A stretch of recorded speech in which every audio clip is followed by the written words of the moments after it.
Nais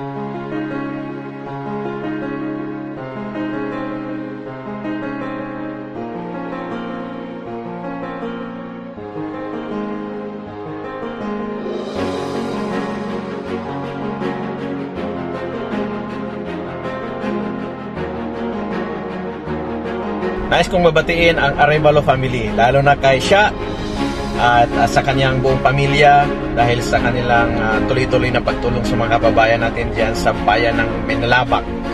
Bukas, July 31, ay meron silang aktibidad na legal consultation at medical services para sa mga kababayan natin dyan. And babatiin ko at pasalamatan ang ating mga tropa ng Philippine Army, ang mga Spear Troopers na siyang talagang sumusuporta na maging successful ang naturang aktibidad. Ipaabot ang aking pagbati sa lahat ng inyong mga kabatalyon at of course sa buong Spear Division. Okay? Oo, so galingan nyo, ipagpatuloy nyo ang mula sa puso at makataong pagsiserbyuso sa ating bayan. Bye-bye!